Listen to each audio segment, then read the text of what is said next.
Top of the morning, Dan and Amy, BLM Brandon. Not talking about defunding the police as much these days. Isn't that interesting?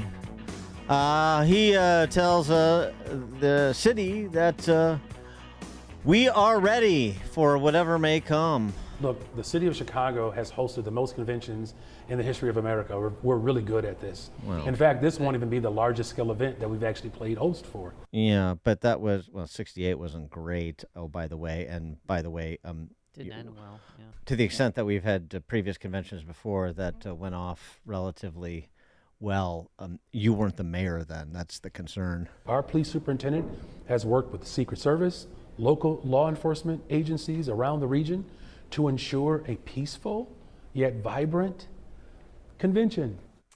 I'm sure they thought that that's what they were going to do in Berlin as well when there were 1,000 of these pro-Hamas protesters.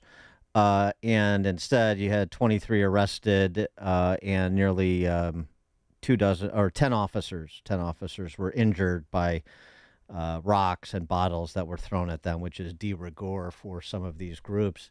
So what about the communications between Secret Service and the local and the state, and what kind of confidence we should place in the confidence that BLM Brandon is exuding?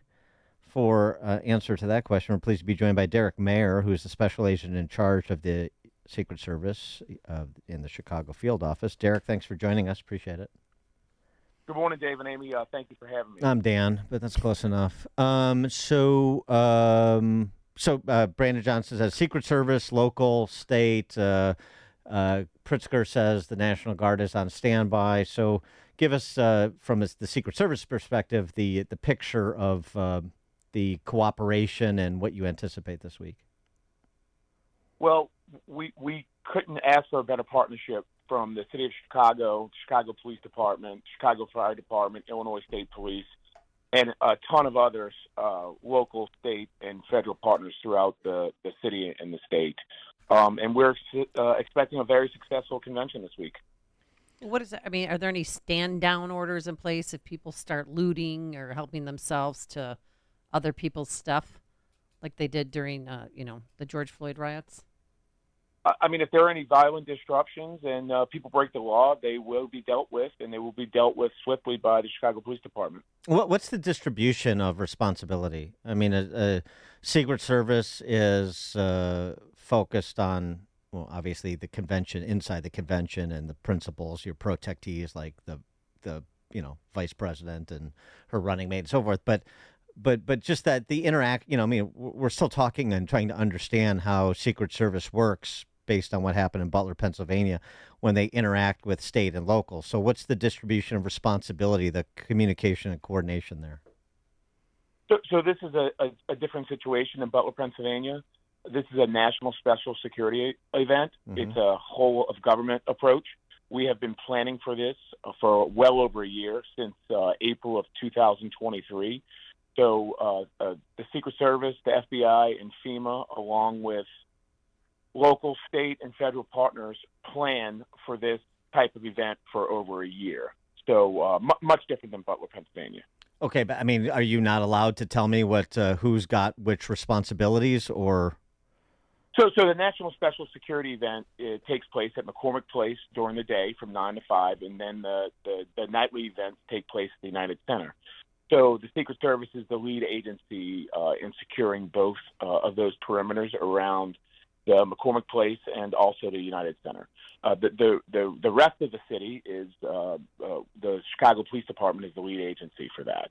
The Secret Service also has some perimeters outside of the NSSD where our protectees are staying, and we're in charge of those perimeters. So, with the support of the Chicago Police Department.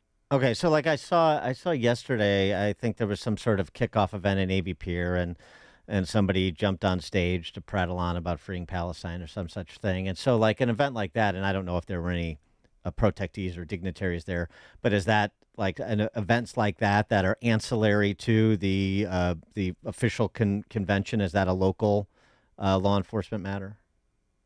There will be different parties throughout the entire city. The Navy Pier last night, the Secret Service did not have any involvement with that. We did not have any protectees going to it, nor was it part of the National Special Security event. The National Special Security event kicked off this morning, so the Secret Service did not. And as far as I'm aware, I do not know if the Chicago Police Department had a heavy presence at the Navy Pier. A lot of times, events like that hire their own private security. Right. So when you talk about the convention venues and the perimeters, then is that also in conjunction with local law enforcement, where there needs to be communication, from those outside to those inside about what is or is not happening that may present some sort of security threat?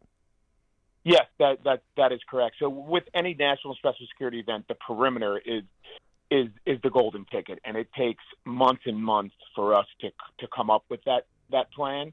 We work with our local law enforcement and fire partners, and then the public outreach. We have been canvassing the areas for months to talk with local businesses and residents, so they knew what to expect when we put our perimeter up. So it's the biggest thing of an NSSC is the security perimeter.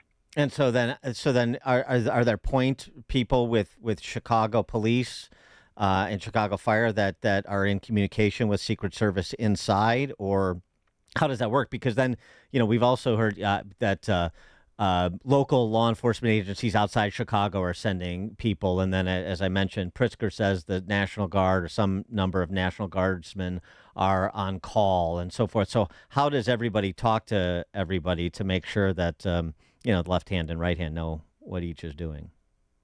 So the majority of the law enforcement that are working the Democratic National Convention are Chicago PD.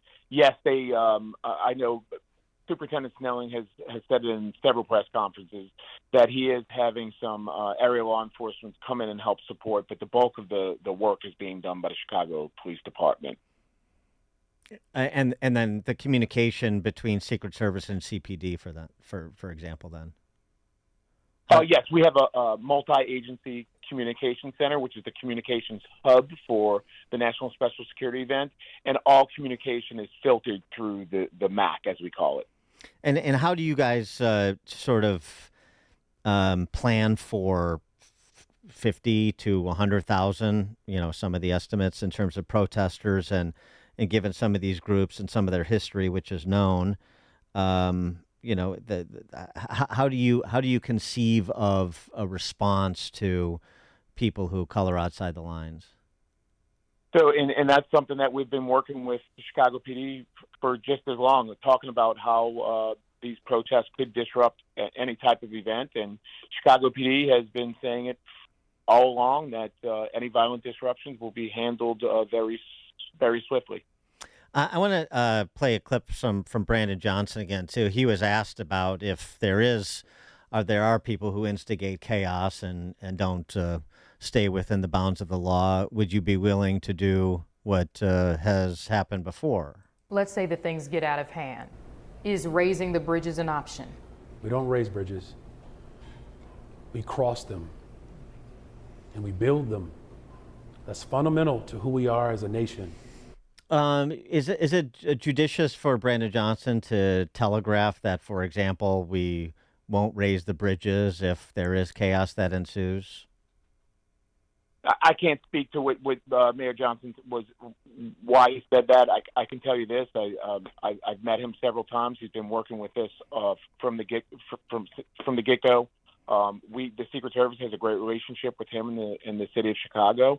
In fact, I'll be doing a press conference with him in a couple hours. So I don't have anything negative to say about Mayor Johnson. Well, but is it on the table? Negative, is that it's just a an question. option to raise the bridges? I mean, we did during other events.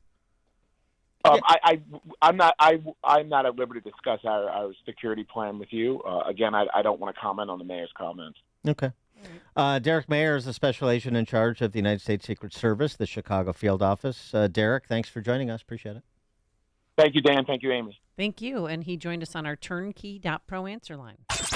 Before you see it on TV, share it on Facebook, or read about it in the paper. Hear it here first. This is Chicago's Morning Answer on AM 560. The Answer. This is Sean Thompson. When you go on vacation, does it make sense to have somebody else pack for you? Of course not. The same can be said for your retirement. Your 401k could be packed with things you don't know about or even need. If you're close to retirement, but you don't have a plan customized to your goals, it's like kind of taking a 30-year vacation with no idea what's in the suitcase. Sounds like a stressful way to begin what should be a relaxing time. Tom Fortino at Alpha Wealth Group can help you unpack your savings and build a plan to reduce future taxes, address Social Security and health care, and a whole lot more, all with a clear, defined income strategy. Call the Alpha Wealth Group at 630-934-1855. Ask for the complimentary retirement plan. That's 630-934-1855 or online at alphawealthgroup.com. And listen to the Alpha Wealth Hour Saturday mornings at 9 a.m. right here on AM 560. Advisory services through retirement.